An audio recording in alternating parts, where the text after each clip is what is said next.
आज हम इस वीडियो में अनुच्छेद 1 से 395 तक पूरा कवर करेंगे। अगर आपको अनुच्छेद याद नहीं होते तो अंत तक बने रहिए। चलिए शुरू करते हैं भाग 1 से। तो आज की हमारी चर्चा का विषय है संविधान का भाग 1, संघ और उसका राज्य क्षेत्र। इसमें अनुच्छेद 1 से 4 तक आते हैं। जी बिल्कुल। और इसमें देखिए सबसे जरूरी बात यह है कि संसद को एक विशेष अधिकार है। अच्छा। हाँ, वो ये कि राष्ट्रपति की पूर्व अनुमति पर संसद किसी भी विदेशी राज्य को भारत में मिला सकती है। चलिए तो फिर एक एक करके अनुच्छेदों को देखते हैं। अनुच्छेद 1 क्या कहता है? अनुच्छेद 1 कहता है इंडिया अर्थात भारत राज्यों का संघ है, मतलब यूनियन ऑफ स्टेट्स। राज्यों का संघ। जी। इसके बाद आता है अनुच्छेद 2 जो नए राज्यों के निर्माण से संबंधित है, और अनुच्छेद 3 वो संसद को कुछ खास शक्तियां देता है। क्या शक्तियां हैं वो? देखिए, अनुच्छेद 3 के तहत संसद किसी भी राज्य की मतलब उसकी सीमा में परिवर्तन कर सकती है। ठीक है। उसके क्षेत्र में परिवर्तन कर सकती है और उसके नाम में भी परिवर्तन कर सकती है। अच्छा, और फिर अनुच्छेद 4 उसका क्या महत्व है? अनुच्छेद 4 बहुत जरूरी है। वो ये साफ करता है कि अनुच्छेद 2 और 3 के तहत जो भी संशोधन होगा, हाँ, उसे अनुच्छेद 368 के तहत संविधान संशोधन नहीं माना जाएगा। ये एक बहुत ही महत्वपूर्ण बिंदु है, मतलब इसे साधारण बहुमत से किया जा सकता है। ठीक है। ये तो हुआ भाग 1। अब आगे बढ़ते हैं भाग 2 की ओर, जो नागरिकता यानी सिटीजनशिप से जुड़ा है। जी, इसमें अनुच्छेद 5 से 11 तक आते हैं। तो अनुच्छेद 5 क्या कहता है? अनुच्छेद 5 में संविधान के प्रारंभ से जो नागरिकता दी गई है उसका प्रावधान है। और यहाँ एक बात जानना बहुत जरूरी है। क्या? कि हमारे देश में एकहरी नागरिकता है, सिंगल सिटीजनशिप, और ये हमने ब्रिटेन से लिया है। अच्छा, इसका मतलब हम सिर्फ भारत के नागरिक हैं, किसी राज्य विशेष के नहीं, है ना? एकदम सही। अमेरिका की तरह नहीं, वहां तो दोहरी नागरिकता है। और भारत में नागरिकता से संबंधित कोई भी कानून बनाने का अधिकार सिर्फ और सिर्फ संसद के पास है। तो पहला कानून कब बना था? पहली बार कानून बना था 1955 में, जिसे हम नागरिकता अधिनियम 1955 कहते हैं। और नागरिकता का जो पंजीकरण है वो गृह मंत्रालय में होता है। अब बात करते हैं अनुच्छेद 6 की। ये परमिट रूल के बारे में, ये क्या था? हाँ, ये असल में पाकिस्तान से भारत आए लोगों की नागरिकता से जुड़ा है। ये 19 जुलाई 1948 को लागू हुआ था। अच्छा। इसके तहत मतलब ये व्यवस्था थी कि जो लोग संविधान बनने के बाद आएंगे उन्हें नागरिकता नहीं मिलेगी। एक कट ऑफ डेट थी। और अनुच्छेद 7? वो उन लोगों के लिए था जो स्वतंत्रता के बाद भारत से पाकिस्तान चले गए, लेकिन संविधान बनने से पहले लौट आए। उन्हें नागरिकता देने की बात कही गई। ठीक है। अनुच्छेद 8, 9 और 10 तो काफी सीधे लगते हैं। 8 कहता है कि विदेशी भ्रमण या नौकरी करने पर नागरिकता खत्म नहीं होगी। जी। और अनुच्छेद 9 कहता है कि अगर कोई व्यक्ति स्वेच्छा से किसी विदेशी देश की नागरिकता ले लेता है तो उसकी भारत की नागरिकता समाप्त कर दी जाएगी। मतलब एक समय पर एक ही नागरिकता। बिल्कुल। और अनुच्छेद 10 के अनुसार भारतीयों की नागरिकता तब तक बनी रहेगी जब तक कि वो कोई देश विरोधी कार्य ना करें। और आखिर में अनुच्छेद 11 फिर से उसी बात पर जोर देता है। जी, कि नागरिकता संबंधी कानून सिर्फ और सिर्फ संसद ही बनाती है, गृह मंत्रालय इसे लागू करता है। चलिए, तो अब हम संविधान के शायद सबसे महत्वपूर्ण हिस्सों में से एक पर आते हैं, भाग 3, मूल अधिकार, फंडामेंटल राइट्स। हाँ, अनुच्छेद 12 से 35 तक इन्हें भारत का मैग्ना कार्टा भी कहा जाता है। और ये अवधारणा हमने अमेरिका के संविधान से ली है। जी, और ये अधिकार वाद योग्य हैं। इसका मतलब है कि इन्हें संविधान द्वारा संरक्षण प्राप्त है। यानी अगर किसी के मौलिक अधिकारों का हनन होता है तो वो व्यक्ति अनुच्छेद 32 के तहत सीधे सुप्रीम कोर्ट और अनुच्छेद 226 के तहत हाई कोर्ट जा सकता है। ये बहुत बड़ी शक्ति है। अच्छा, मूल संविधान में तो सुना है 7 मौलिक अधिकार थे, पर अब 6 हैं। ये बदलाव कैसे हुआ? बिल्कुल। संपत्ति का अधिकार जो पहले अनुच्छेद 31 में था, उसे 44वें संविधान संशोधन 1978 के द्वारा हटा दिया गया। ओह। अब इसे अनुच्छेद 300 क भाग 12 में रखकर एक विधिक या कानूनी अधिकार बना दिया गया है। उस समय प्रधानमंत्री कौन थे? उस समय प्रधानमंत्री मोरारजी देसाई थे। चलिए अब अनुच्छेदों को क्रम से समझते हैं। अनुच्छेद 12 में क्या है? अनुच्छेद 12 में राज्यों की परिभाषा दी गई है। राज्यों की परिभाषा? मतलब कि ये मौलिक अधिकार किसके खिलाफ मिलते हैं। तो इसमें लोकसभा, राज्यसभा, विधानसभा, Vidhan Parishad, high court, supreme court, यहाँ तक कि LIC NCERT, SSC जैसी संस्थाएं भी शामिल हैं। अच्छा, और अनुच्छेद 13? अनुच्छेद 13 बहुत ही शक्तिशाली है। ये कहता है कि कोई भी ऐसा कानून, चाहे वो पहले बना हो, अभी हो या भविष्य में बने, अगर वो मौलिक अधिकारों का उल्लंघन करता है तो उसे सुप्रीम कोर्ट द्वारा शून्य यानी कि वॉइड घोषित कर दिया जाएगा। अब आते हैं अधिकारों के पहले समूह पर, समानता का अधिकार, अनुच्छेद 14 से 18। जी, अनुच्छेद 14 में 2 बातें हैं। पहली, विधि के समक्ष समानता, ये हमने ब्रिटेन से ली है। और दूसरी, विधि के समान संरक्षण, ये अमेरिका से ली गई है। दोनों में बारीक फर्क है। ठीक है। अनुच्छेद 15 कहता है कि जाति, धर्म, लिंग, वंश और जन्मस्थान के आधार पर किसी भी सार्वजनिक स्थान पर भेदभाव नहीं किया जाएगा। जी, और अनुच्छेद 16 लोक नियोजन यानी सरकारी नौकरियों में अवसर की समानता की बात करता है। इसी के अंतर्गत नियोजन में आरक्षण का प्रावधान भी है। फिर आता है अनुच्छेद 17 जो अस्पृश्यता यानी छुआछूत का अंत करता है। और अनुच्छेद 18 उपाधियों का अंत करता है। लेकिन इसमें एक छूट भी है ना? मास्टर जी या फिर कर्नल, जनरल वगैरह। ठीक है। अगला समूह है स्वतंत्रता का अधिकार, अनुच्छेद 19 से 22। अनुच्छेद 19 तो बहुत ही व्यापक है। बहुत व्यापक है। अनुच्छेद 19 का में विचार और अभिव्यक्ति की स्वतंत्रता दी गई है। इसके कई हिस्से हैं। जैसे पहला, अभिव्यक्ति की स्वतंत्रता। इसमें बोलने की, भाषण देने की, मौन रहने की, मीडिया या प्रेस की और झंडा फहराने की स्वतंत्रता भी शामिल है। अच्छा। फिर है सभा करने की स्वतंत्रता, संगठन बनाने की स्वतंत्रता, देश में कहीं भी घूमने की स्वतंत्रता भी इसी में है। जी हाँ, चारों ओर घूमने की स्वतंत्रता, भारत के किसी भी क्षेत्र में बसने की स्वतंत्रता और कोई भी व्यवसाय करने की स्वतंत्रता। इसमें एक संपत्ति का अधिकार भी था शायद। हाँ, 19V में था, जो अब निरस्त हो चुका है और कानूनी अधिकार है, जैसा हमने पहले बात की। ठीक है। अब अनुच्छेद 20 ये अपराधों के लिए दोष सिद्धि के संबंध में संरक्षण देता है। जी। इसमें 3 प्रकार की स्वतंत्रता है। जी। पहली, एक गलती की एक ही सजा मिलेगी। ठीक है। दूसरी, सजा उस समय के कानून के आधार पर दी जाएगी, न कि पहले या बाद में बने कानून के आधार पर। और तीसरी, ये कि दोषी को स्वयं के खिलाफ गवाही देने के लिए बाध्य नहीं किया जाएगा। ये बहुत महत्वपूर्ण है। बिल्कुल। इसके बाद आता है अनुच्छेद 21, प्राण एवं दैहिक स्वतंत्रता का संरक्षण। इसे जीवन का अधिकार भी कहते हैं। हाँ, और ये बहुत विस्तृत है। इसमें व्यक्तिगत स्वतंत्रता, गरिमा के साथ जीने का अधिकार, निजता यानी प्राइवेसी, विदेश घूमने का अधिकार और यहाँ तक कि सोने की स्वतंत्रता भी शामिल है। सोने की स्वतंत्रता भी? जी, सुप्रीम कोर्ट ने इसकी बहुत व्यापक व्याख्या की है।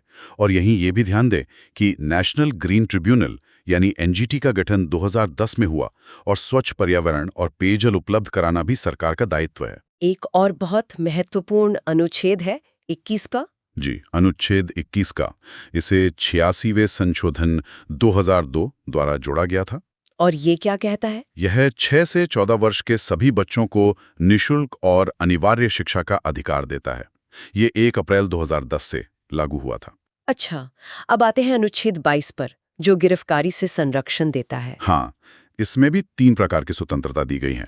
पहला, हिरासत में लेने का कारण बताना होगा। ठीक है। दूसरा, 24 घंटे के अंदर इसमें आने जाने का समय नहीं गिना जाएगा, न्यायालय में प्रस्तुत करना होगा। और तीसरा, गिरफ्तार व्यक्ति को अपने मनपसंद वकील रखने का अधिकार है। लेकिन इसमें एक निवारक निरोध अधिनियम का भी जिक्र आता है। वो क्या है? हाँ, वो इसका एक अपवाद है। यह एक विशेष कानून है जिसके तहत किसी व्यक्ति को अपराध करने के पहले ही गिरफ्तार किया जा सकता है। मतलब शक के आधार पर? यूं समझिए, इसमें बिना वकील, बिना कारण बताए अधिकतम 3 महीने तक नजरबंद कर सकते हैं। ये एक काफी विवादित प्रावधान रहा है। तो अब आगे बढ़ते हैं शोषण के विरुद्ध अधिकार और नीति निर्देशक तत्वों की ओर। बिल्कुल, और ये दोनों ही विषय बहुत दिलचस्प हैं। तो चलिए शुरू करते हैं शोषण के विरुद्ध अधिकार से। हमारे स्रोतों में इसका जिक्र है अनुच्छेद 23 और 24 में। सुनने में तो ये काफी सीधा लगता है, पर इसके अंदर की परतें क्या हैं? मतलब इसकी जड़ें बहुत गहरी हैं। अनुच्छेद 23 वो सीधे सीधे 2 चीजों पर रोक लगाता है, बलात्श्रम और बेगारी। हाँ, फोर्स्ड लेबर यानी किसी से जबरदस्ती काम करवाना, और बेगारी यानी बिना कोई वेतन दिए काम करवाना। और ये प्रथा मतलब आजादी से पहले तो बहुत ही आम थी, खासकर जमींदारी व्यवस्था में। अच्छा। तो एक तरह से यह अनुच्छेद हर भारतीय को गरिमा के साथ काम करने का अधिकार देता है। और अनुच्छेद 24 वो तो शायद बच्चों पर केंद्रित है ना? बिल्कुल, वो कहता है कि 14 साल से कम उम्र के जो बच्चे हैं उन्हें किसी भी कारखाने या खदान या किसी भी दूसरे खतरनाक काम में नहीं लगाया जा सकता। ये सिर्फ एक नियम नहीं बल्कि भारत के भविष्य को सुरक्षित करने जैसा है। एकदम सही। यह उस सोच को खत्म करता है जहां बच्चों के बचपन को काम में झोंक दिया जाता था। ठीक है, तो इसके बाद हमारे स्रोत हमें ले जाते हैं धार्मिक स्वतंत्रता के अधिकार की ओर, अनुच्छेद 25 से 28 तक। और भारत जैसे विविधता वाले देश के लिए तो ये कह सकते हैं संविधान की बुनियाद का एक मजबूत स्तंभ है। इसमें संतुलन की बात बहुत की जाती है। हाँ, और वो संतुलन बहुत आकर्षक है। देखिए, अनुच्छेद 25 हर एक व्यक्ति को मतलब व्यक्तिगत तौर पर अपने धर्म को मानने की आजादी देता है, मानने, उस पर चलने और उसका प्रचार करने की। ये एक पर्सनल राइट है। और फिर अनुच्छेद 26। फिर आता है अनुच्छेद 26 जो धार्मिक समूहों को जैसे मंदिर, मस्जिद या मठों को सामूहिक रूप से अपने धार्मिक मामलों का प्रबंधन करने का अधिकार देता है। अच्छा, तो एक व्यक्तिगत और दूसरा सामूहिक। बिल्कुल, दोनों न रखा गया है। और फिर अनुच्छेद 27 और 28 ये दोनों राज्य के धर्मनिरपेक्ष चरित्र को और पक्का करते हैं। कैसे? अनुच्छेद 27 कहता है कि धर्म के लिए जो पैसा मैनेज किया जाता है उस पर कोई टैक्स नहीं लगेगा। हाँ। और अनुच्छेद 28 साफ करता है कि सरकारी स्कूलों में कोई धार्मिक शिक्षा नहीं दी जाएगी। मतलब राज्य और धर्म के बीच एक स्पष्ट रेखा। एकदम। और इसी से जुड़ा हुआ है अल्पसंख्यकों की संस्कृति और शिक्षा का अधिकार, अनुच्छेद 29 और 30। हाँ, ये भारत की खूबसूरती को बचाने का एक कह सकते हैं संवैधानिक कवच है। अनुच्छेद 29 क्या कहता है? वो कहता है कि किसी भी अल्पसंख्यक को उसकी भाषा, लिपि या संस्कृति के आधार पर किसी शिक्षण संस्थान में प्रवेश से नहीं रोका जाएगा। और फिर अनुच्छेद 30 उन्हें अपनी पसंद का शिक्षण संस्थान स्थापित करने का अधिकार देता है। ये तो बहुत बड़ा कदम है विविधता को बनाए रखने के लिए। बिल्कुल, ये एक संदेश है कि भारत में हर संस्कृति का सम्मान है। अब आते हैं एक ऐसे अनुच्छेद पर जो किसी जमाने में काफी चर्चा में था, अनुच्छेद 31, संपत्ति का अधिकार। हाँ, जो अब एक मूल अधिकार नहीं है। यही सवाल है, ये इतना बड़ा बदलाव क्यों और कैसे हुआ? देखिए, ये कोई छोटा मोटा बदलाव नहीं था। इसके पीछे दशकों का एक तरह का संघर्ष था। संघर्ष किसके बीच? सरकार और न्यायपालिका के बीच। आजादी के बाद सरकार जमींदारी उन्मूलन और भूमि सुधार जैसे बड़े सामाजिक बदलाव लाना चाहती थी। ताकि जमीन कुछ लोगों के हाथ से निकलकर आम किसानों तक पहुंचे। बिल्कुल, लेकिन यहाँ सरकार की सामाजिक न्याय की नीति और नागरिकों के संपत्ति के मूल अधिकार के बीच सीधी टक्कर हो रही थी। मतलब सरकार जमीन लेना चाहती थी और लोग कहते थे कि ये हमारा मूल अधिकार है। एकदम सही। कई सालों तक संसद और सुप्रीम कोर्ट में इसी बात पर खींचतान चलती रही। तो फिर समाधान क्या निकला? अंत में 1978 में 44वें संशोधन के जरिए सरकार ने संपत्ति के अधिकार को मूल अधिकारों की सूची से ही हटा दिया। और उसे कहाँ रखा गया? अब ये अनुच्छेद 300 क के तहत सिर्फ एक कानूनी या कहीं विधिक अधिकार है। जिसका मतलब ये है कि सरकार कानून का पालन करके आपकी संपत्ति ले सकती है, मनमाने ढंग से नहीं। बिल्कुल। इस एक बदलाव ने भारत के समाजवादी झुकाव को एक तरह से स्पष्ट कर दिया। वाह, ये तो सिर्फ एक अनुच्छेद का हटना नहीं बल्कि एक पूरी राजनीतिक और सामाजिक कहानी है। सही बात है। अब आते हैं उस अनुच्छेद पर जिसे बाबा साहेब आम्बेडकर ने संविधान की आत्मा कहा था, अनुच्छेद 32। ऐसा क्या है इस अनुच्छेद में? ये बहुत ही महत्वपूर्ण सवाल है। इसे ऐसे समझिए, मान लीजिए आपको बहुत सारे अधिकार दे दिए गए, लेकिन अगर उन अधिकारों के उल्लंघन पर आप कहीं शिकायत ही नहीं कर सकते तो उन अधिकारों का क्या मतलब? वो तो बस कागज पर लिखी अच्छी बातें रह जाएंगी। बिल्कुल। अनुच्छेद 32 इसी समस्या का समाधान है। कैसे? ये खुद एक मूल अधिकार है जो कहता है कि अगर आपके किसी भी मूल अधिकार का हनन होता है तो आप सीधे सुप्रीम कोर्ट जा सकते हैं। अच्छा, सीधे सुप्रीम कोर्ट? हाँ, हाई कोर्ट जाने का विकल्प तो अनुच्छेद 226 के तहत है ही। ये अधिकार बाकी सभी अधिकारों को लागू करने की गारंटी देता है। और इसीलिए अंबेडकर ने इसे आत्मा कहा। हाँ, क्योंकि इसके बिना संविधान का शरीर कह सकते हैं बेजान होता। तो एक बार जल्दी से मूल अधिकारों के वर्गीकरण को दोहरा लेते हैं जैसा हमारे स्रोत की टेबल में दिया गया है। हाँ, जरूर। समानता का अधिकार अनुच्छेद 14 से 18, स्वतंत्रता का अधिकार 19 से 22, शोषण के विरुद्ध अधिकार 23-24, धार्मिक स्वतंत्रता का अधिकार 25 से 28, सही। फिर शिक्षा एवं संस्कृति का अधिकार 29-30 और अंत में संवैधानिक उपचारों का अधिकार अनुच्छेद 32। बिल्कुल, और ये भी याद रखना जरूरी है कि ये अधिकार असीमित नहीं है। मतलब इन पर कुछ सीमाएं भी हैं। हाँ, जैसे अनुच्छेद 33 संसद को राष्ट्रीय सुरक्षा के हित में सेना, मीडिया और गुप्तचरों के मूल अधिकारों को सीमित करने की शक्ति देता है। और अनुच्छेद 34 उसके तहत भारत के किसी भी क्षेत्र में सेना का कानून यानी मार्शल लॉ लागू किया जा सकता है। ठीक है, तो ये था भाग 3। अब हम संविधान के एक बिल्कुल अलग हिस्से की तरफ बढ़ते हैं, जहां अधिकार नहीं बल्कि निर्देश हैं। सही पकड़ा। भाग 4 यानी राज्य के नीति निर्देशक तत्व, अनुच्छेद 36 से 51 तक। हाँ, जिन्हें डीपीएसपी भी कहते हैं, और ये आयरलैंड के संविधान से लिए गए हैं। और इनका उद्देश्य क्या है? इनका मुख्य उद्देश्य है भारत में सामाजिक और आर्थिक लोकतंत्र की स्थापना करना, एक लोक कल्याणकारी राज्य बनाना। लेकिन यहाँ एक महत्वपूर्ण सवाल उठता है, अगर ये सरकार के लिए निर्देश हैं और सरकार इन्हें पूरा ना करे तो क्या कोई नागरिक कोर्ट जा सकता है? यही तो सबसे दिलचस्प बात है, और इसका जवाब है नहीं। नहीं, ये वाद योग्य नहीं है। मतलब आप इन्हें लेकर कोर्ट नहीं जा सकते। अच्छा। इसी पर केटी शाह का वो प्रसिद्ध कथन है कि यह एक ऐसा चेक है जो बैंक की मर्जी पर ही भजाया जा सकता है। तो फिर इन्हें संविधान में रखने का मतलब क्या था? ये तो बस एक नैतिक मार्गदर्शन की तरह हो गए। बिल्कुल, ये एक नैतिक जिम्मेदारी है, और लोकतंत्र में हर 5 साल में जनता की अदालत तो लगती ही है ना? सही बात। अगर सरकार इन लक्ष्यों पर काम नहीं करती तो जनता उसे चुनाव में सबक सिखा सकती है। तो चलिए कुछ प्रमुख निर्देशक तत्वों को देखते हैं। अनुच्छेद 38 लोक कल्याणकारी राज्य की बात करता है। हाँ, और अनुच्छेद 39 में समान कार्य के लिए समान वेतन का सिद्धांत है। और इसी में बाद में 42वें संशोधन से अनुच्छेद 39 क जोड़ा गया। 39 का? हाँ, 39 क, जो निःशुल्क विधिक सहायता का प्रावधान करता है ताकि न्याय सबके लिए सुलभ हो। बिल्कुल। अनुच्छेद 40 तो बहुत ही प्रसिद्ध है, पंचायती राज का गठन। हाँ, ये गांधीवादी विचारधारा का प्रतीक है। और अनुच्छेद 44 भी आजकल बहुत चर्चा में है, समान सिविल संहिता, यूनिफॉर्म सिविल कोड। हाँ, काफी चर्चा में है। हमारे स्रोत बताते हैं कि ये सबसे पहले गोवा में और उसके बाद उत्तराखंड में लागू हुआ।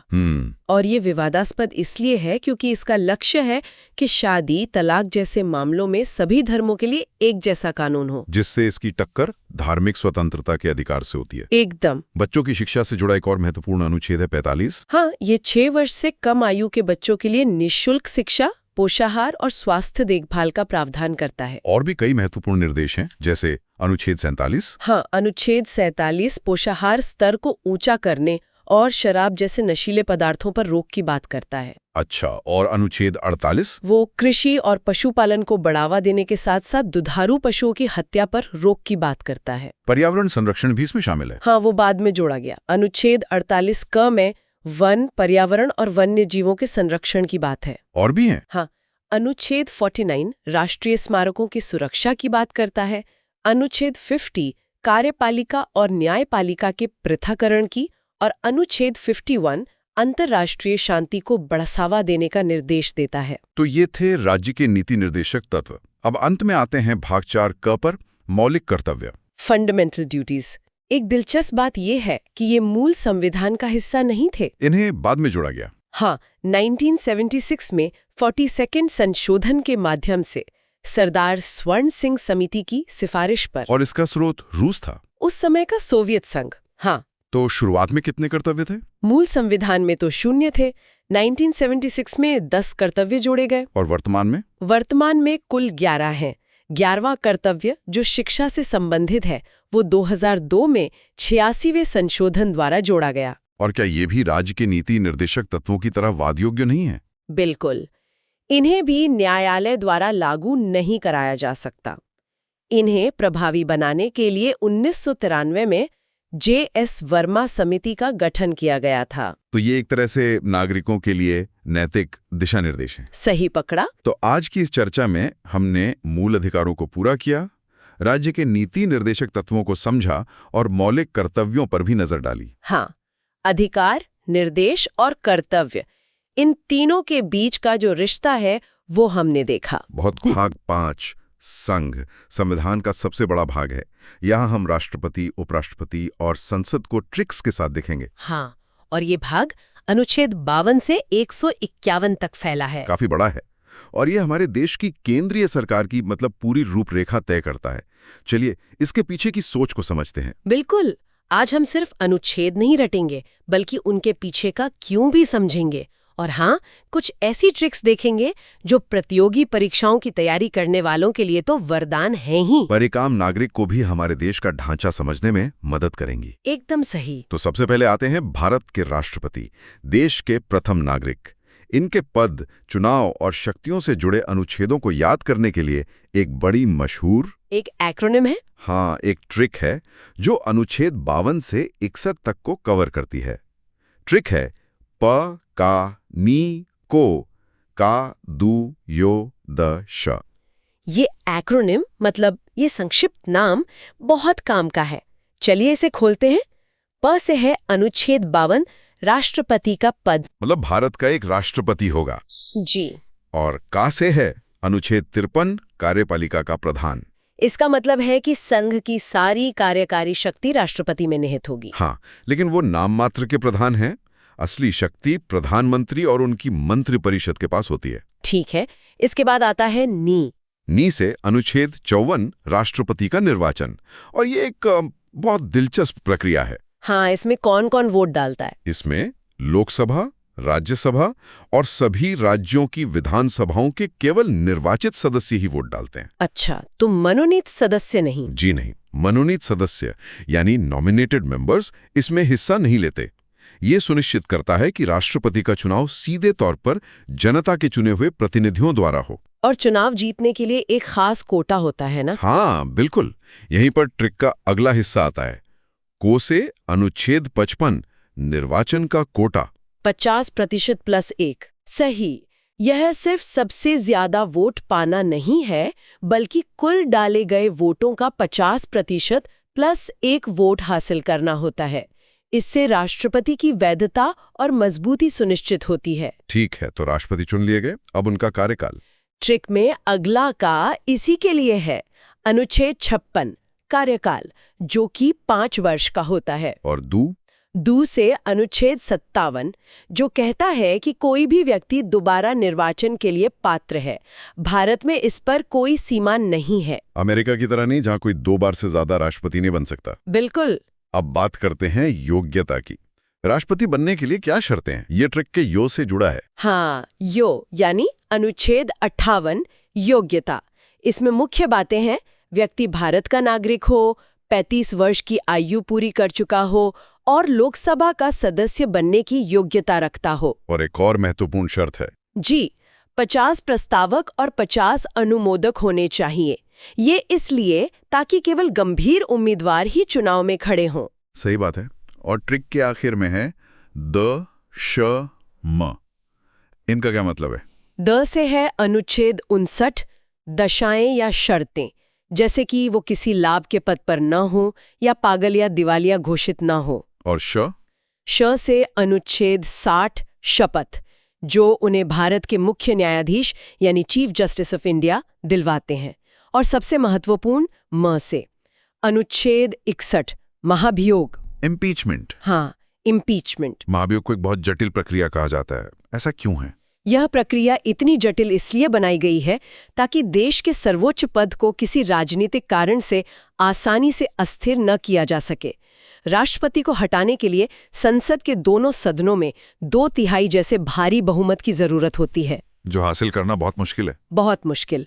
और अंत में एक और अनुच्छेद है 62, जो कहता है कि राष्ट्रपति का पद खाली होने पर 6 महीने के अंदर चुनाव कराना अनिवार्य है। तो ये तो हुई राष्ट्रपति की बात। अब आते हैं उपराष्ट्रपति पर।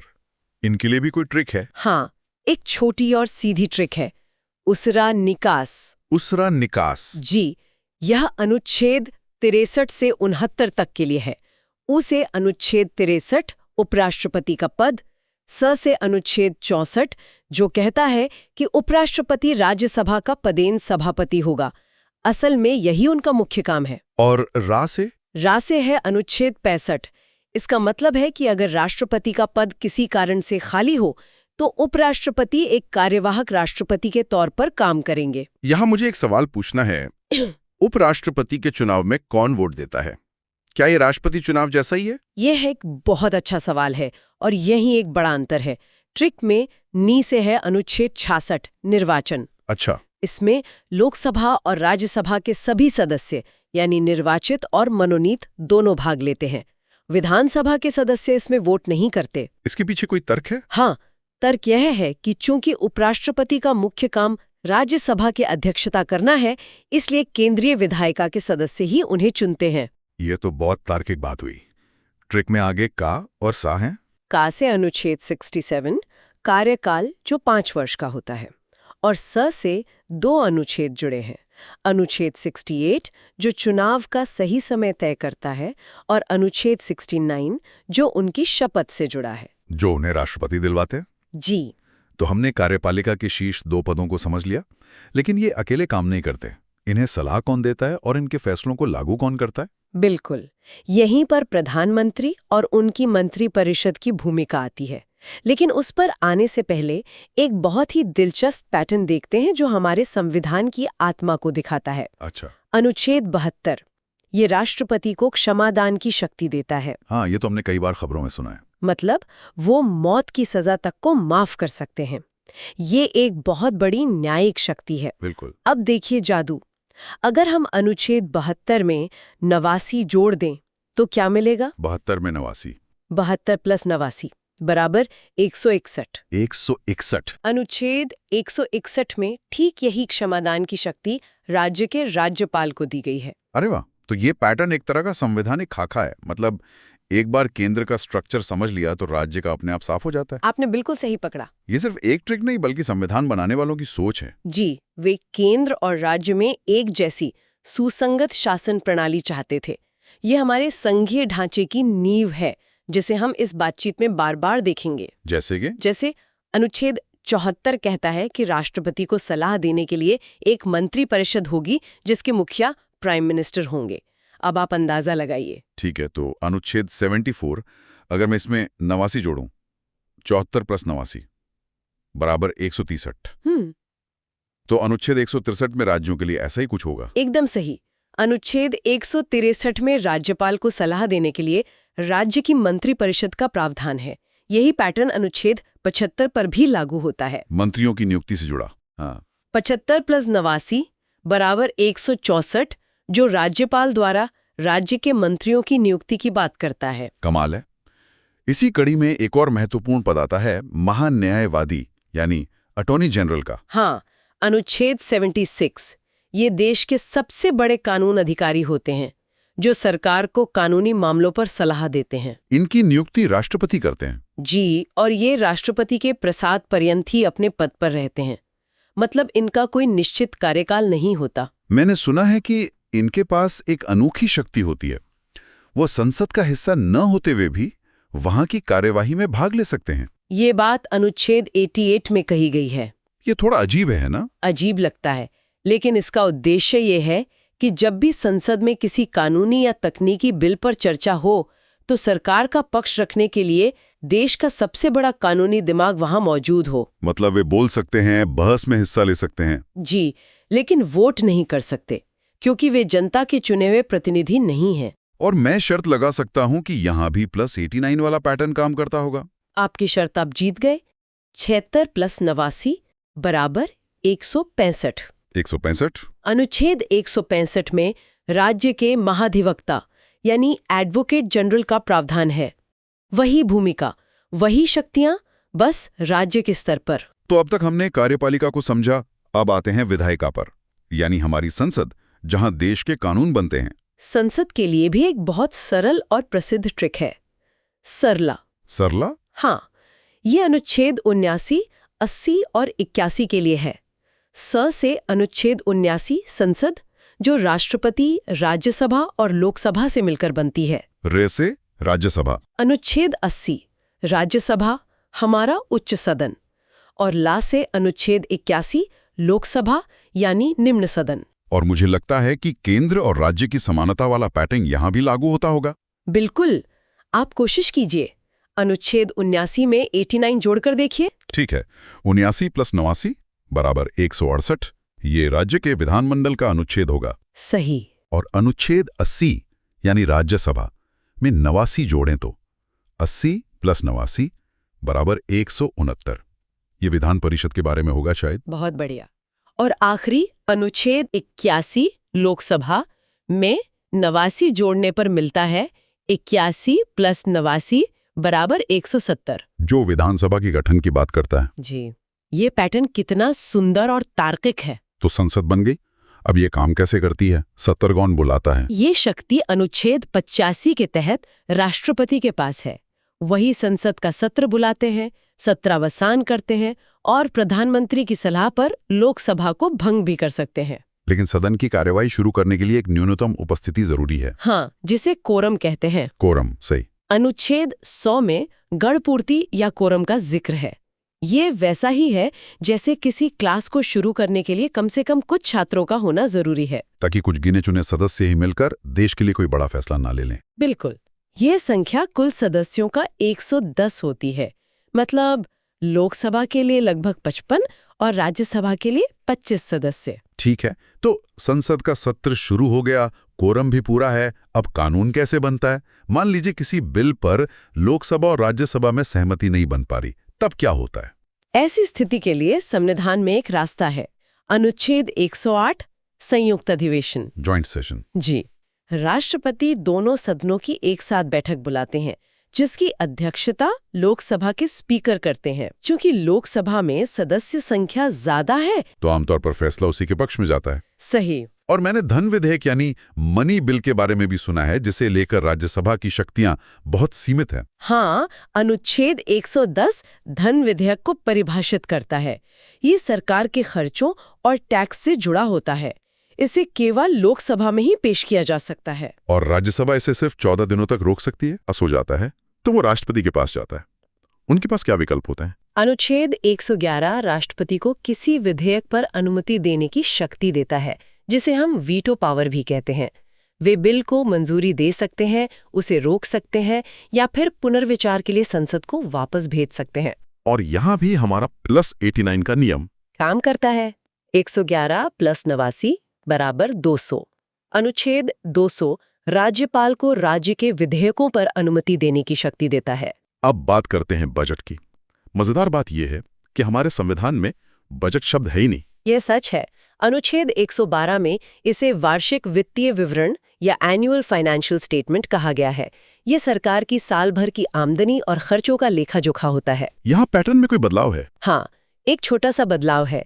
राज्य के बजट के लिए हम 89 की जगह 90 जोड़ते हैं। अच्छा। 112 + 90 बराबर 202, जो राज्य के बजट का प्रावधान करता है। और इस पूरी चर्चा के अंत में एक बहुत शक्तिशाली अनुच्छेद आता है, 123, राष्ट्रपति की अध्यादेश जारी करने की शक्ति। ये क्या है? अध्यादेश या ऑर्डिनेंस एक तरह का अस्थायी कानून होता है। अस्थायी? हाँ, ये तब इस्तेमाल होता है जब संसद सत्र में न हो और किसी कानून की तत्काल जरूरत पड़ जाए, तो राष्ट्रपति मंत्रिपरिषद की सलाह पर एक अध्यादेश जारी कर सकते हैं, जिसकी शक्ति संसद के कानून के बराबर होती है। इसे याद रखने की भी कोई ट्रिक है? हाँ, एक बहुत मजेदार ट्रिक है। अनुच्छेद है 123। अगर हम इसके अंकों की जगह बदल दें, मतलब 2 को पहले ले आए, तो ये बन जाता है 213। और अनुच्छेद 213 में राज्यपाल की अध्यादेश जारी करने की शक्ति है। तो हमने भाग 5 के एक बड़े हिस्से को कवर किया, राष्ट्रपति से लेकर संसद की शक्तियों तक, और इन आसान ट्रिक्स और पैटर्न के साथ जो इन्हें समझने में वाकई मदद करते हैं। हम देखेंगे सुप्रीम कोर्ट, सीएजी और फिर चलेंगे राज्यों की तरफ। यहाँ राज्यपाल और हाई कोर्ट के लिए बहुत शानदार ट्रिक्स हैं। चलिए तो इस चर्चा को शुरू करते हैं। हम सबसे पहले देश की सर्वोच्च न्यायपालिका यानी कि सुप्रीम कोर्ट, उससे जुड़े महत्वपूर्ण अनुच्छेदों को समझेंगे। और इसमें एक बहुत दिलचस्प ट्रिक भी है जो सुप्रीम कोर्ट और हाई कोर्ट के गठन के अनुच्छेद को याद रखने में मदद करेगी, जो अक्सर एग्जाम्स में पूछा जाता है। बिल्कुल, ये अनुच्छेद सिर्फ नंबर नहीं है, ये हमारे लोकतंत्र की, आप कह सकते हैं, नींव के पत्थर हैं। और इन्हें समझना खासकर कम्पिटिटिव एग्जाम्स के लिहाज से बहुत ज़रूरी है। हम कोशिश करेंगे कि सिर्फ क्या है ये ना बताएं, बल्कि ये क्यों है इस पर भी थोड़ी बात करें। तो चलिए इसे खोल कर देखते हैं। शुरुआत करते हैं अनुच्छेद 124 से। ये सुप्रीम कोर्ट की स्थापना और गठन के बारे में है। एक तरह से ये सुप्रीम कोर्ट का जन्म प्रमाण पत्र है। और यहीं पर वो ट्रिक आती है जिसकी मैं बात कर रहा था। देखिए, अनुच्छेद है 124। अगर हम इसके अंकों को थोड़ा फेरबदल करें तो 124 से बनता है 214 और अनुच्छेद 214 राज्यों के लिए हाई कोर्ट के गठन से संबंधित है। मतलब एक अनुच्छेद याद किया तो दूसरा मुफ्त में याद हो गया। ये तो याद रखने का एक बहुत ही शानदार तरीका है और ये दिखाता है कि संविधान बनाने वालों ने भी एक तार्किक संरचना का पालन किया है। केंद्र और राज्य की संस्थाओं में अक्सर ऐसी समानताएं देखने को मिल ही जाती हैं। अच्छा, स्थापना के बाद आता है अनुच्छेद 125, जिसमें जजों के वेतन के बारे में बताया गया है। ये सुनने में तो बड़ा सीधा साधा लगता है, पर क्या इसके पीछे भी कोई गहरा मतलब है? मतलब सिर्फ एक तथ्य के तौर पर याद रखना काफी है या इसमें कोई कॉन्सेप्ट छुपा है? ये बहुत अच्छा सवाल है। ये सिर्फ सैलरी की बात नहीं है, ये असल में न्यायपालिका की स्वतंत्रता की गारंटी है। अच्छा। असल बात यह है कि जजों का वेतन भारत की संचित निधि या कंसोलिडेटेड फंड ऑफ इंडिया पर चार्ज्ड होता है। इसका मतलब है कि संसद इस पर बहस तो कर सकती है, लेकिन इसे कम करने के लिए वोट नहीं कर सकती। ये एक तरह की वित्तीय सुरक्षा है, ताकि कोई भी सरकार किसी फैसले से नाराज होकर जजों का वेतन काटने की धमकी ना दे सके। अरे वाह, मतलब ये एक फायरवॉल की तरह काम करता है। ये तो सच में एक बहुत महत्वपूर्ण इंसाइट है। अब अगले दो अनुच्छेद हैं 126 और 127, जो कार्यकारी मुख्य न्यायाधीश और एडॉक न्यायाधीशों की नियुक्ति से जुड़े हैं। ये तो मतलब प्रक्रियात्मक लगते हैं। हाँ, ये ऑपरेशनल अनुच्छेद है। एडहॉक यानी तदर्थ न्यायाधीशों की नियुक्ति तब की जाती है जब सुप्रीम कोर्ट में किसी केस को सुनने के लिए जजों का कोरम पूरा नहीं हो रहा हो। ये बस ये सुनिश्चित करता है कि न्याय का काम रुके नहीं। चलिए अब एक असली पावर हाउस अनुच्छेद पर आते हैं। अनुच्छेद 129। हाँ, अनुच्छेद 129 जो कहता है कि सुप्रीम कोर्ट एक अभिलेख न्यायालय यानी कोर्ट ऑफ रिकॉर्ड होगा। ये सुनने में बहुत टेक्निकल लगता है, इसका आम भाषा में क्या मतलब है? इसे एक मिसाल से समझते हैं। मान लीजिए भी सुप्रीम कोर्ट ने किसी एक केस में कोई फैसला दिया, तो वो फैसला सिर्फ उस केस के लिए नहीं है, वो पूरे देश के लिए एक नज़ीर या प्रेसिडेंट बन जाता है। मतलब देश की बाकी सभी अदालतें, हाई कोर्ट, डिस्ट्रिक्ट कोर्ट, भविष्य में वैसे ही मामलों में उसी फैसले को मानने के लिए बाध्य हैं। वो उस फैसले को एक नियम की किताब की तरह इस्तेमाल करते हैं। कोर्ट ऑफ रिकॉर्ड होने का यही सबसे बड़ा मतलब है। यानी सुप्रीम कोर्ट सिर्फ केस नहीं सुलझाता, वो कानून को स्थापित भी करता है। और इसी अनुच्छेद से कोर्ट को अपनी अवमानना यानी कंटेम्प्ट ऑफ कोर्ट के लिए सजा देने की शक्ति भी मिलती है ना? बिल्कुल। अगर कोई कोर्ट के फैसले की जानबूझकर अवहेलना करता है तो कोर्ट उसे सजा दे सकता है। यह शक्ति कोर्ट की गरिमा और उसके फैसलों का सम्मान सुनिश्चित करने के लिए जरूरी है। इसके बाद कुछ और प्रमुख अनुच्छेद हैं, जैसे अनुच्छेद 130 जो सुप्रीम कोर्ट के स्थान, जो आमतौर पर दिल्ली है, उसकी बात करता है, और अनुच्छेद 131 जो इसकी प्रारंभिक या मूल अधिकारिता के बारे में है। ये मूल अधिकारिता क्या है? ओरिजिनल जुरिस्डिक्शन या मूल अधिकारिता का मतलब है कि कुछ खास तरह के मामले ऐसे होते हैं जिनकी सुनवाई सीधे सुप्रीम कोर्ट में ही शुरू हो सकती है, किसी निचली अदालत में नहीं। जैसे केंद्र सरकार और एक या एक से ज्यादा राज्यों के बीच कोई विवाद हो, या फिर 2 या 2 से ज्यादा राज्यों के बीच आपस में कोई टकराव हो। ये मामले इतने बड़े और संवेदनशील होते हैं कि उन्हें सुलझाने का अधिकार सिर्फ देश की सर्वोच्च अदालत को ही दिया गया है। समझ गया। अब आते हैं संविधान के एक और बेहद शक्तिशाली प्रावधान पर। अनुच्छेद 137 न्यायिक पुनरावलोकन यानी जुडिशियल रिव्यू की शक्ति। ये तो लोकतंत्र का सेफ्टी वाल्व है। Safety valve? हाँ, जुडिशियल रिव्यू का मतलब है कि सुप्रीम कोर्ट संसद द्वारा बनाए गए किसी भी कानून या सरकार द्वारा जारी किए गए किसी भी आदेश की समीक्षा कर सकता है, और अगर कोर्ट को लगता है कि वो कानून या आदेश संविधान के किसी प्रावधान का उल्लंघन कर रहा है, तो वो उसे असंवैधानिक घोषित करके रद्द कर सकता है। ये शक्ति सुनिश्चित करती है कि विधायिका और कार्यपालिका अपनी सीमाओं में रहें। और अनुच्छेद 139 भी रिट निकालने की शक्ति से ही जुड़ा है? हाँ, लेकिन इसमें एक न्यूआंस है। अनुच्छेद 32 के तहत सुप्रीम कोर्ट सिर्फ मौलिक अधिकारों के हनन पर रिट जारी कर सकता है, लेकिन अनुच्छेद 139 संसद को ये शक्ति देता है कि वो कानून बनाकर सुप्रीम कोर्ट को मौलिक अधिकारों के अलावा अन्य मामलों में भी रिट जारी करने का अधिकार दे सके। अच्छा, और आखिर में सुप्रीम कोर्ट से जुड़े 2 और अनुच्छेद जो हमेशा याद रखने चाहिए। एक तो है अनुच्छेद 141 जो कहता है कि सुप्रीम कोर्ट का कानून देश की सभी अदालतों पर बाध्यकारी है, और दूसरा अनुच्छेद 143 जिसके तहत राष्ट्रपति सुप्रीम कोर्ट से सलाह ले सकते हैं।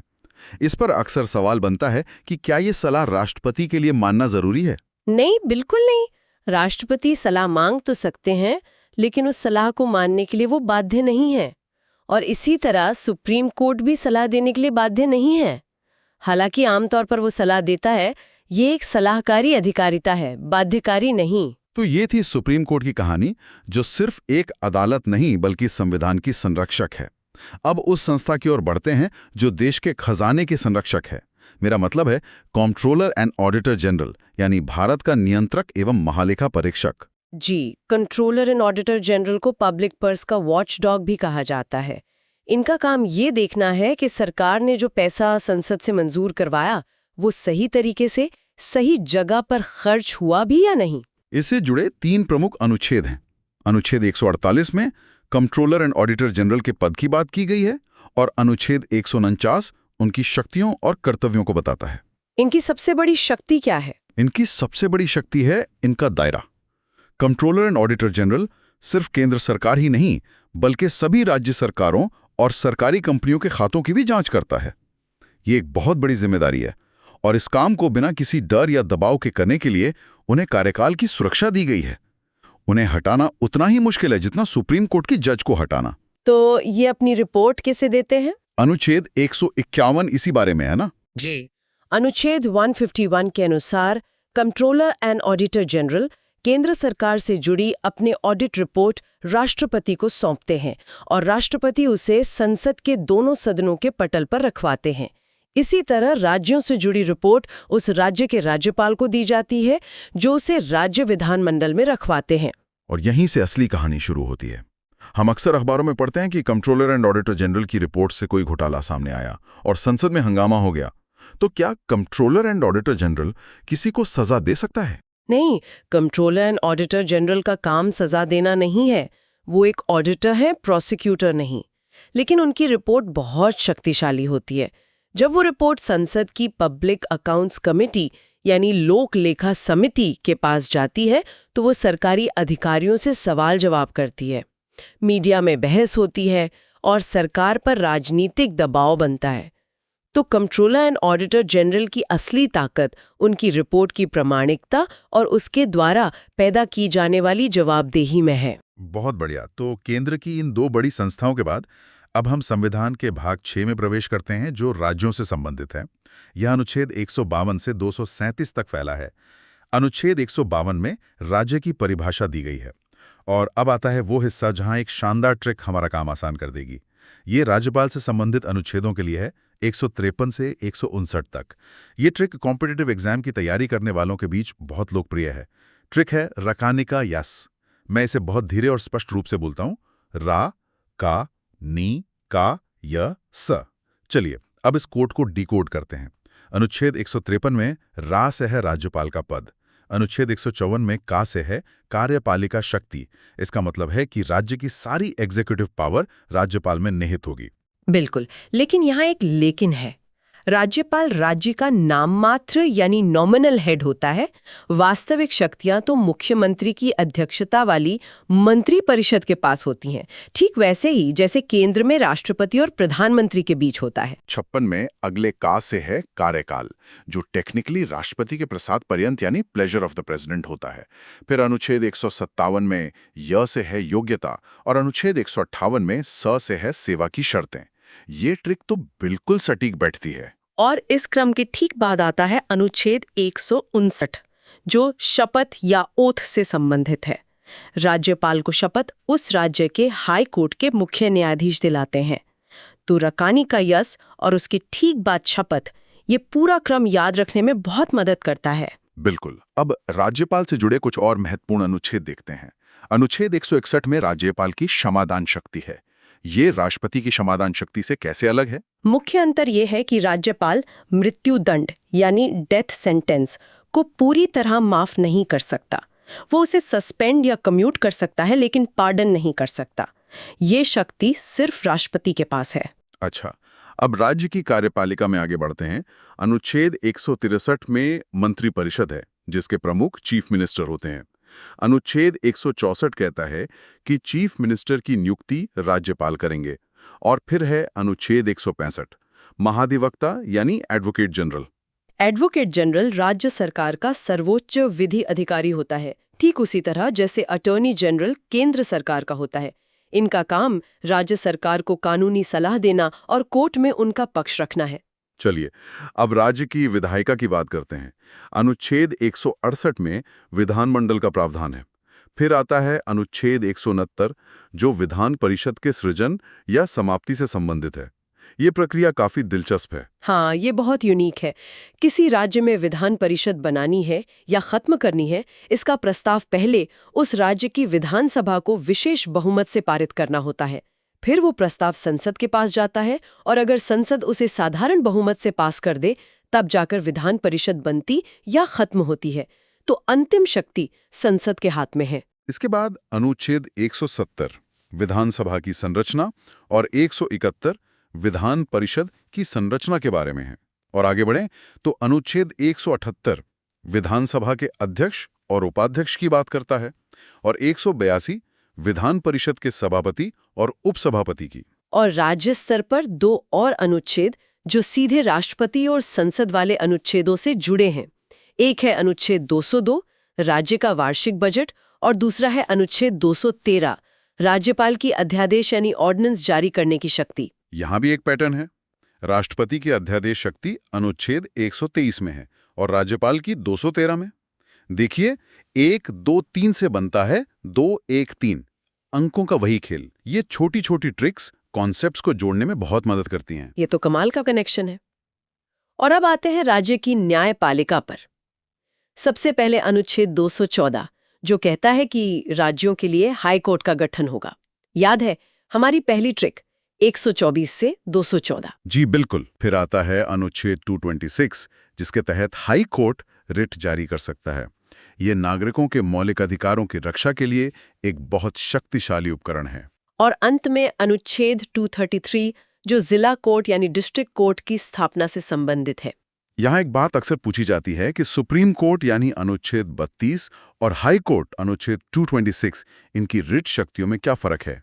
तो बात यह है कि मौलिक अधिकारों के मामले में दोनों रिट जारी कर सकते हैं, लेकिन हाई कोर्ट का रिट क्षेत्राधिकार कुछ मामलों में सुप्रीम कोर्ट से भी व्यापक है। वो मौलिक अधिकारों के अलावा अन्य कानूनी अधिकारों अदर लीगल राइट्स के हनन पर भी रिट जारी कर सकता है। तो शुरू करते हैं भाग 7 से, जो एक तरह की ऐतिहासिक पहेली है। यह अब संविधान का हिस्सा ही नहीं है। सही कहा। भाग 7 जिसमें सिर्फ एक अनुच्छेद था 238, उसे 1956 में 7वें संविधान संशोधन के जरिए हटा दिया गया। देखिए, आज़ादी के बाद भारत में राज्यों की अलग अलग श्रेणियां थीं। लिस्ट ए में वो राज्य थे जो सीधे ब्रिटिश गवर्नर के अधीन थे, फिर रियासतें थी और इसी तरह के दूसरे वर्गीकरण थे। अच्छा। तो 1956 के राज्य पुनर्गठन कानून ने इन सब को खत्म करके एक जैसे राज्य और केंद्र शासित प्रदेश बना दिए। इसलिए इस पुराने वर्गीकरण वाले भाग 7 की जरूरत ही नहीं रही। मतलब ये संविधान का एक ऐसा पन्ना है जिसे समय के साथ बदल दिया गया। इसके ठीक बाद आता है भाग 8 जो यूनियन टेरिटरी यानी केंद्र शासित प्रदेशों से जुड़ा है। हाँ, इसके अनुच्छेद 239 से 242 तक है। ये अनुच्छेद इन प्रदेशों के प्रशासन की पूरी रूपरेखा तैयार करते हैं कि उनका शासन राष्ट्रपति द्वारा नियुक्त प्रशासक के जरिए कैसे चलेगा और संसद उनके लिए कानून कैसे बना सकती है। ए और 9B इन्हें स्थानीय स्वशासन की नींव कहा जाता है। ये सिर्फ एक कानूनी बदलाव नहीं था, ये सत्ता के विकेंद्रीकरण का एक बहुत बड़ा प्रयोग था। सोचिए, इससे पहले दिल्ली या राज्यों की राजधानियों में बैठे लोग गांव की सड़क के नाली के लिए फैसले लेते थे। जी। इन संशोधनों ने फैसला लेने की ताकत सीधे गांव और शहर के लोगों के हाथ में दे दी। तो सबसे पहले भाग 9 की बात करते हैं जो पंचायतों से जुड़ा है। जी, भाग 9 को 73वें संविधान संशोधन 1993 द्वारा जोड़ा गया। इसमें अनुच्छेद 243A से लेकर 243O तक शामिल है। ये ग्रामीण भारत में त्रिस्तरीय पंचायती राज व्यवस्था की स्थापना करता है, यानी ग्राम स्तर पर ग्राम पंचायत, ब्लॉक स्तर पर पंचायत समिति और जिला स्तर पर जिला परिषद। इसने न केवल स्थानीय शासन को संवैधानिक दर्जा दिया, बल्कि महिलाओं और SC/ST समुदायों के लिए आरक्षण सुनिश्चित करके सामाजिक न्याय की दिशा में भी एक बड़ा कदम उठाया। और फिर शहरों के लिए भी इसी तर्ज पर एक व्यवस्था बनाई गई।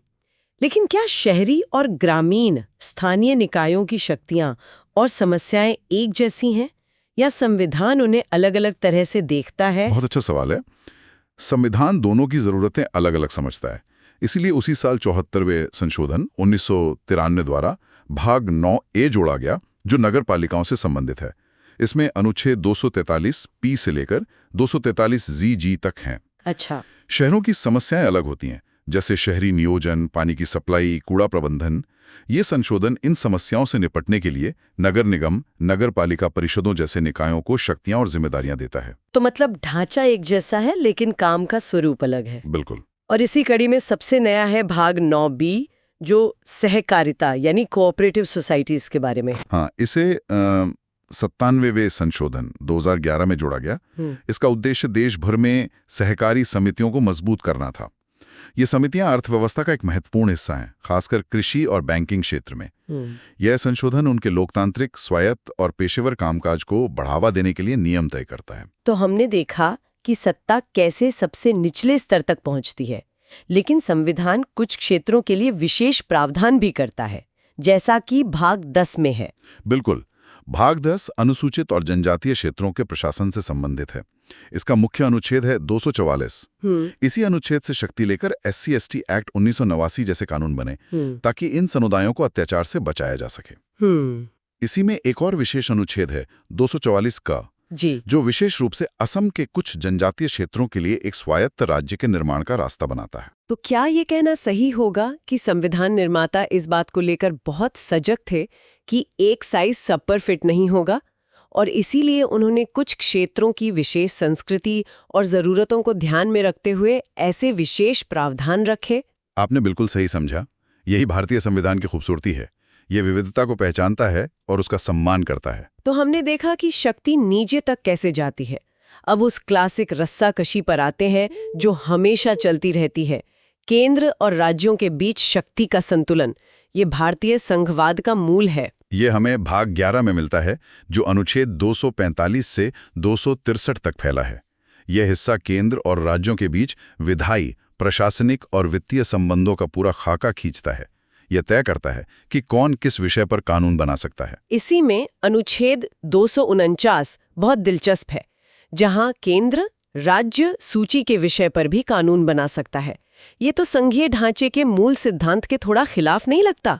हाँ, पहली नजर में ऐसा लग सकता है, लेकिन संविधान ने इसके लिए एक बहुत मजबूत शर्त रखी है।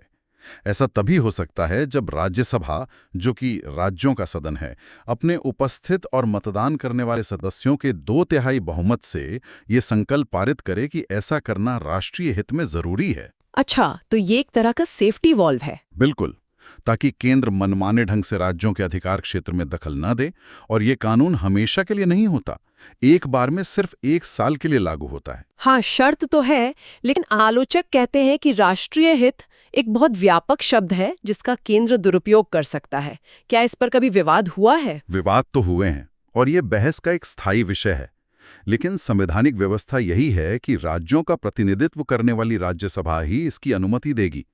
इसके अलावा भी कुछ विशेष परिस्थितियां हैं जहां केंद्र को यह शक्ति मिलती है। तो मतलब केंद्र के पास कुछ मास्टर कीज है जो उसे राज्य सूची के दरवाजे खोलने की इजाजत देती हैं। वाह, क्या बढ़िया तरीका है इसे समझाने का। बिल्कुल, ये मास्टर कीज हैं। पहली अनुच्छेद 250, जो राष्ट्रीय आपातकाल के दौरान संसद को राज्य सूची के किसी भी विषय पर कानून बनाने की शक्ति देता है। ओके। दूसरी अनुच्छेद 252, जब 2 या 2 से अधिक राज्य खुद संसद से ऐसा करने का अनुरोध करें। और तीसरी अनुच्छेद 253, किसी अंतर्राष्ट्रीय संधि या समझौते को लागू करने के लिए। और इस तीसरे मामले में तो राज्यों की अनुमति की भी जरूरत नहीं होती। जी नहीं, बिल्कुल जरूरत नहीं होती। ये तो शक्तियों के बंटवारे की बात हुई, लेकिन जब राज्यों के बीच ही विवाद हो जाए, जैसे नदी जल को लेकर, जो कि एक बहुत ही संवेदनशील मुद्दा है, तो संविधान क्या रास्ता दिखाता है? संविधान ने इसके लिए भी शांतिपूर्ण समाधान का तंत्र बनाया है। अनुच्छेद 262 संसद को अंतर नदीय जल विवादों के निपटारे के लिए कानून बनाने की शक्ति देता है, और इसी के तहत समय समय पर विभिन्न नदी जल विवाद न्यायाधिकरणों का गठन होता है। और इसके अलावा अनुच्छेद 263 अंतर्राज्यीय परिषद की स्थापना का प्रावधान करता है। ये एक मंच है जहां राज्य और केंद्र मिलकर आपसी विवादों को सुलझा सकते हैं और बेहतर समन्वय बना सकते हैं। तो ये तो हुई पैसे और कानून की बात, लेकिन इन कानूनों को लागू करने और प्रशासन को चलाने के लिए संसाधन भी तो चाहिए। सारा खेल तो आखिर में वित्त पर ही आकर टिकता है। बिल्कुल सही। इसका जवाब हमें भाग 12 में मिलता है, जो वित्त, संपत्ति और अनुबंधों से संबंधित है। इसके अनुच्छेद 264 से 300 ए तक हैं। ये केंद्र राज्य के वित्तीय संबंधों की रीढ़ हैं। इसमें सबसे जरूरी बातें क्या हैं? सबसे पहले अनुच्छेद 265, जो लोकतंत्र का एक मूल सिद्धांत स्थापित करता है।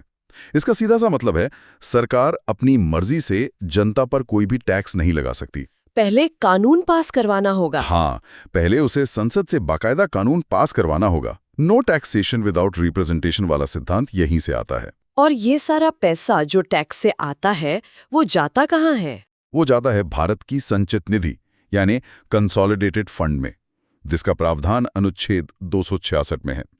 इसे आप सरकार के मेन सैलरी अकाउंट की तरह समझ सकते हैं, जिसमें सारा पैसा आता है और जिससे संसद की अनुमति से ही सारे खर्चे होते हैं। और अगर अचानक कोई आपदा आ जाए और संसद का सत्र न चल रहा हो, तब क्या होगा?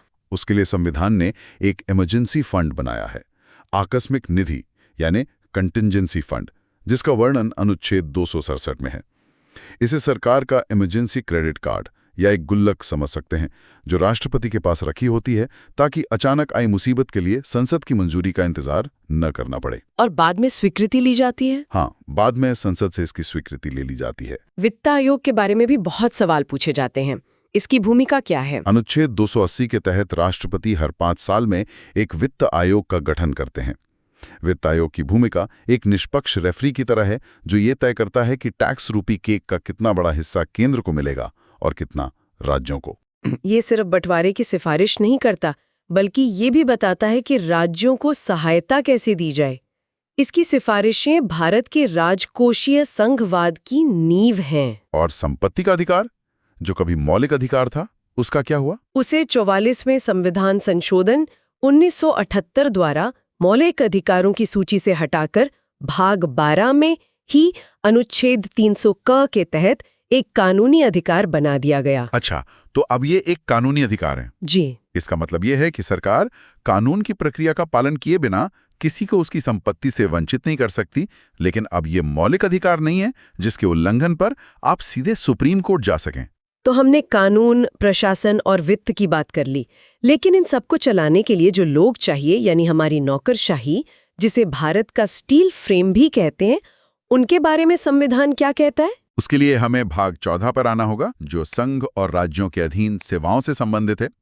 हर सिविल सेवा एस्पिरेंट के लिए ये बहुत जरूरी है।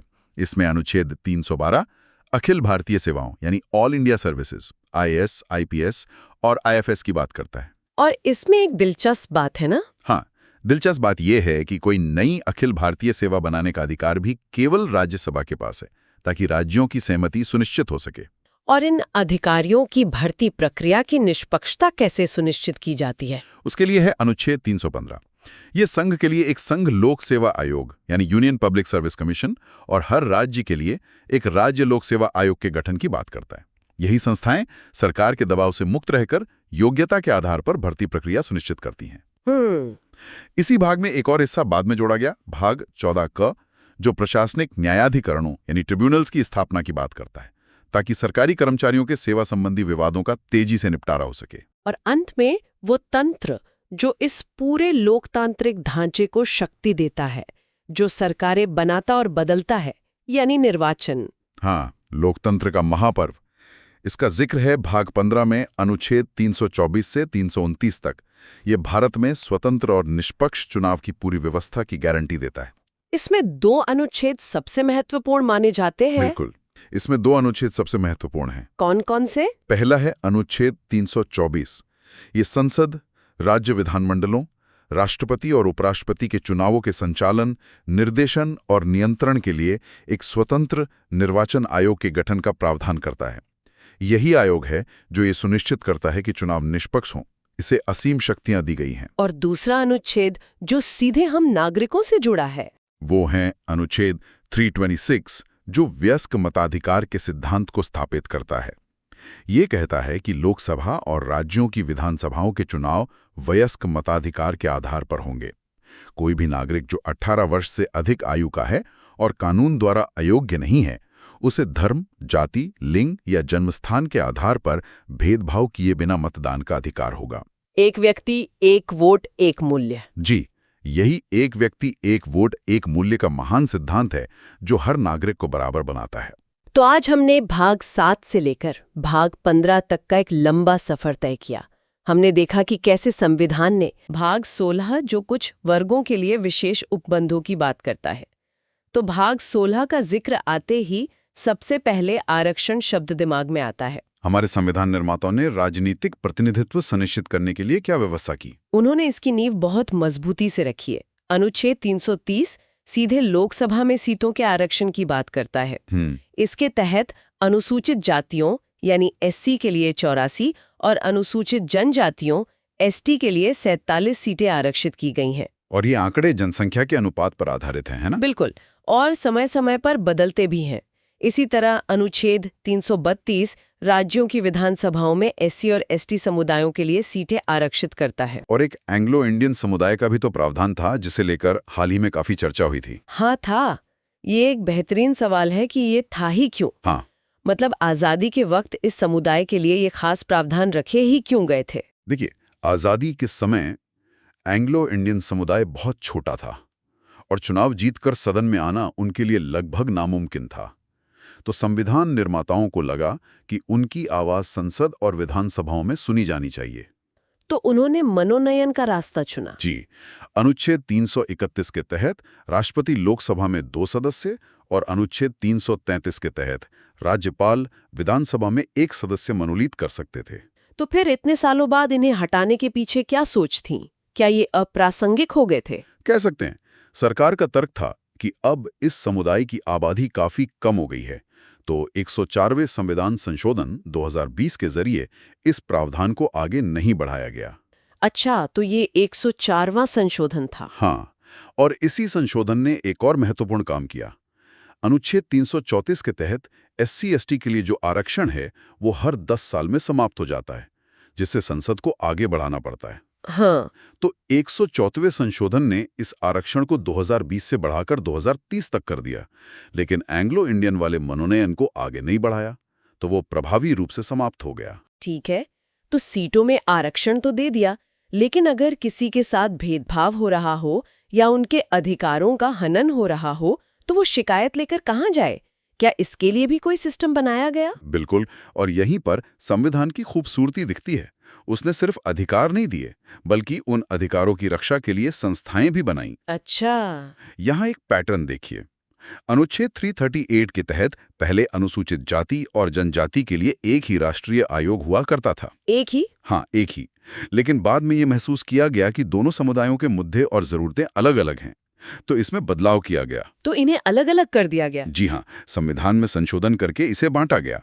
आज की स्थिति यह है कि अनुच्छेद 338 राष्ट्रीय अनुसूचित जाति आयोग मतलब SC कमीशन की बात करता है। ठीक है। फिर अनुच्छेद 338 का राष्ट्रीय अनुसूचित जनजाति आयोग यानी ST कमीशन का प्रावधान करता है। और OBC के लिए भी है ना? हाँ, फिर 2018 में एक और संशोधन के जरिए अनुच्छेद 338 ख जोड़कर राष्ट्रीय अन्य पिछड़ा वर्ग आयोग मतलब अदर बैकवर्ड क्लास कमीशन को भी संवैधानिक दर्जा दे दिया गया। एक मिनट, यहाँ एक और पिछड़ा वर्ग आयोग का भी तो जिक्र आता है। अनुच्छेद 340 में इन दोनों में क्या फर्क है? ये एक बहुत बारीक लेकिन महत्वपूर्ण अंतर है और यहाँ से सवाल बनते हैं। अनुच्छेद 338 ख वाला OBC आयोग एक संवैधानिक निकाय है। संवैधानिक निकाय। जबकि अनुच्छेद 340 राष्ट्रपति को पिछड़े वर्गों की दशा की जांच के लिए एक आयोग नियुक्त करने की शक्ति देता है, जैसे काका कालेलकर या मंडल आयोग बने थे। ये आयोग वैधानिक निकाय होते हैं। संवैधानिक और वैधानिक, आमतौर पर लोग इन शब्दों को एक दूसरे की जगह इस्तेमाल कर लेते हैं। इसका असल मतलब क्या है? और ये फर्क बहुत बड़ा है। संवैधानिक का मतलब है कि उस संस्था की नींव खुद संविधान में है। उसे हटाना या उसकी शक्तियों को कम करना लगभग नामुमकिन है, क्योंकि उसके लिए संविधान संशोधन करना पड़ेगा। अच्छा। जबकि वैधानिक का मतलब है कि उसे संसद ने एक साधारण कानून बनाकर बनाया है, जिसे बदलना या खत्म करना तुलनात्मक रूप से बहुत आसान होता है। समझ गए। और इनकी सिफारिशें भी बाध्यकारी नहीं होती? बिल्कुल। अनुच्छेद 340 के तहत बने आयोग की सिफारिशें सरकार पर बाध्यकारी नहीं होती, वो सिर्फ सलाहकारी होती हैं। ठीक है। तो भाग 16 का अंत कैसे होता है? किसी जाति को SC या ST की सूची में डालने या निकालने का अंतिम अधिकार किसके पास है? ये अधिकार सिर्फ और सिर्फ भारत के राष्ट्रपति के पास है। अनुच्छेद 341 राष्ट्रपति को किसी भी जाति को अनुसूचित जाति घोषित करने की शक्ति देता है और अनुच्छेद 342 यही शक्ति अनुसूचित जनजाति के संदर्भ में देता है। तो समाज के कुछ वर्गों को राजनीतिक प्रतिनिधित्व और संस्थागत सुरक्षा देने के बाद संविधान निर्माताओं के सामने अगली बड़ी चुनौती क्या थी? अगली चुनौती थी संवाद की। इतने बड़े विविध देश में जहां हजारों बोलियां और भाषाएं हैं, वहां सरकार काम किस भाषा में करेगी? देश को जोड़ने वाली भाषा कौन सी होगी? हाँ, ये तो बहुत बड़ा सवाल रहा होगा। और यहीं से शुरू होता है भाग 17, यानी राजभाषा पर चली लंबी और भावनात्मक बहस का नतीजा। और इस बहस का नतीजा क्या निकला? हिंदी को लेकर अक्सर ये भ्रम रहता है कि यह हमारी राष्ट्रभाषा है। संविधान इस पर क्या कहता है? संविधान इस पर बिल्कुल स्पष्ट है। अनुच्छेद 343 कहता है, संघ की राजभाषा हिंदी और लिपि देवनागरी होगी। राजभाषा, राष्ट्रभाषा नहीं। यही ध्यान देने वाला शब्द है। राजभाषा यानी ऑफिशियल लैंग्वेज, राष्ट्रभाषा यानी नेशनल लैंग्वेज नहीं। हमारे देश की कोई एक राष्ट्रभाषा नहीं है। अच्छा। हिंदी को राजभाषा का दर्जा संविधान सभा ने 14 सितंबर 1949 को दिया था। इसीलिए हम हर साल 14 सितंबर को राष्ट्रीय हिंदी दिवस मनाते हैं। और एक विश्व हिंदी दिवस भी तो होता है जिसको लेकर अक्सर लोग कंफ्यूज हो जाते हैं। सही पकड़ा। विश्व हिंदी दिवस 10 जनवरी को मनाया जाता है।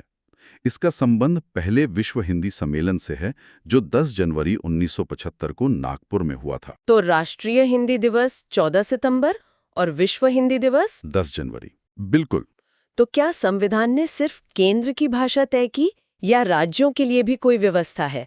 और उन लोगों का क्या जिनकी भाषा हिंदी नहीं है? संविधान ने इस विविधता का पूरा सम्मान किया।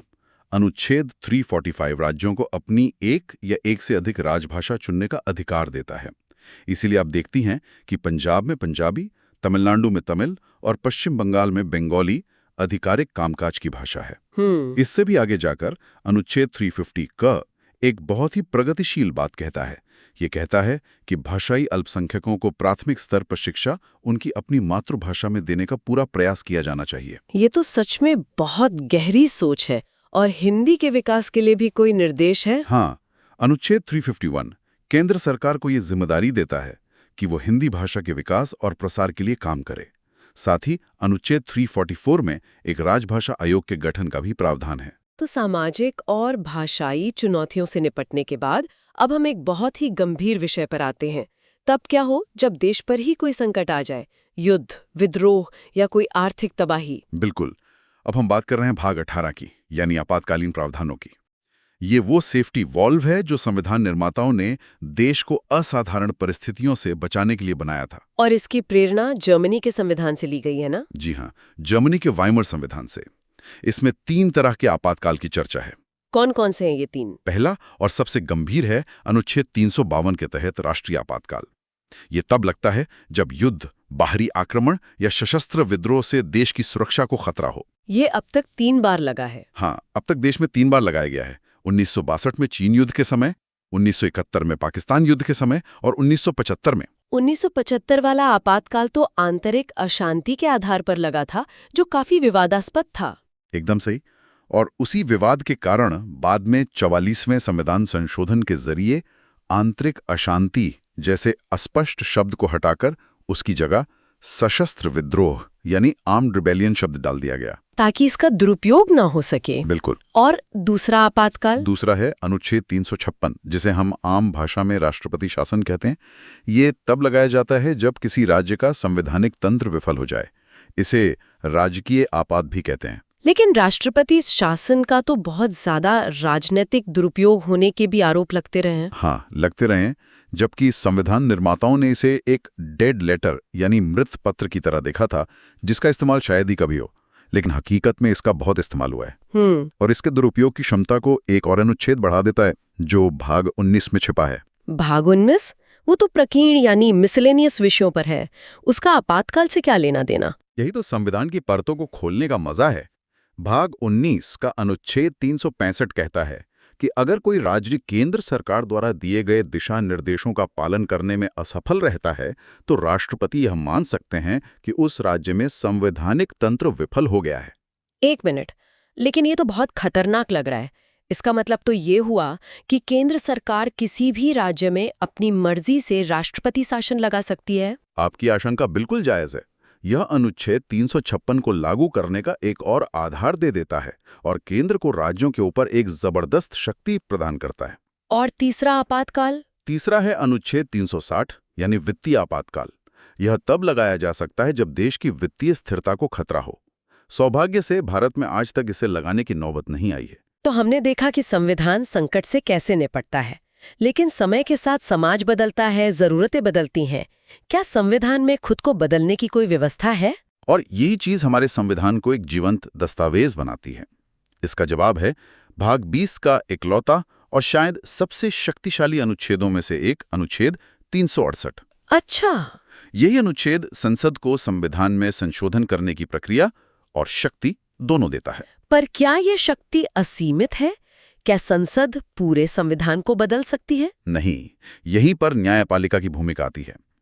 प्रसिद्ध केशवानंद भारती मामले में सुप्रीम कोर्ट ने मूल संरचना यानी बेसिक स्ट्रक्चर का सिद्धांत दिया, जिसका मतलब है कि संसद संविधान के मूल ढांचे को नहीं बदल सकती। बिल्कुल, जैसे लोकतंत्र, धर्मनिरपेक्षता, शक्तियों का बंटवारा, इन सबको नहीं बदला जा सकता। चलिए, अब हम भाग 21 पर आते हैं, जिसमें कुछ अस्थायी और विशेष प्रावधान है। इसमें अनुच्छेद 371 है, जिसकी सूची याद करना हमेशा से एक चुनौती रही है। हाँ, रही है। लेकिन ये विशेष प्रावधान कुछ राज्यों को दिए ही क्यों गए हैं? ये सूची सिर्फ याद करने के लिए नहीं है, ये भारत की विविधता की कहानी बताती है। हर राज्य की अपनी खास ऐतिहासिक, सांस्कृतिक या भौगोलिक वजह थी। जैसे अनुच्छेद 371A नागालैंड के लिए है, ये उनके पारंपरिक कानूनों और भूमि अधिकारों की रक्षा के लिए था। अच्छा, तो हर अक्षर के पीछे एक पूरी कहानी है। बिल्कुल। तो इस सूची को याद रखने का कोई आसान तरीका है? आसान तो नहीं, पर एक क्रम है जिसे दोहराना पड़ता है। इसे ऐसे देख सकते हैं। बताइए। बिना किसी अक्षर के अनुच्छेद 371 महाराष्ट्र और गुजरात के विकास बोर्डों की बात करता है। ठीक है, महाराष्ट्र, गुजरात। फिर अक्षर शुरू होते हैं। ए से नागालैंड, बी से असम, सी से मणिपुर। ए नागालैंड, बी असम, सी मणिपुर। हाँ, डी और ई दोनों आंध्र प्रदेश से जुड़े हैं, खासतौर पर वहां की यूनिवर्सिटी को लेकर। डी और ई आंध्र प्रदेश। एफ से सिक्किम, ये बहुत महत्वपूर्ण है। जी से मिजोरम, एच से अरुणाचल प्रदेश, आई से गोवा और अंत में जे से कर्नाटक। वाह, ये क्रम तो याद रखना पड़ेगा। हाँ, मैंने तो इसे एक कहानी बनाकर याद किया था, पर वो थोड़ी लंबी हो जाएगी। तो अब हम संविधान के बिल्कुल अंत में आ गए हैं। भाग 22। इस महान दस्तावेज का समापन कैसे होता है? इसका समापन भाषणों से नहीं, बल्कि कुछ अंतिम औपचारिकताओं से होता है, जो दस्तावेज को पूरा करती हैं। अनुच्छेद 393 इस दस्तावेज का संक्षिप्त नाम बताता है, भारत का संविधान, द कॉन्स्टिट्यूशन ऑफ इंडिया। जी। और इसके लागू होने की तारीख? वो अनुच्छेद 394 में बताई गई है, 26 जनवरी 1950। ठीक है। हालांकि ये जानना दिलचस्प है कि नागरिकता, चुनाव जैसे कुछ जरूरी अनुच्छेद 26 नवंबर 1949 को ही लागू कर दिए गए थे। मजे की बात है, हमारा संविधान मूल रूप से तो सिर्फ अंग्रेजी में लिखा गया था। इसके हिंदी संस्करण का क्या हुआ? बहुत अच्छा पॉइंट है।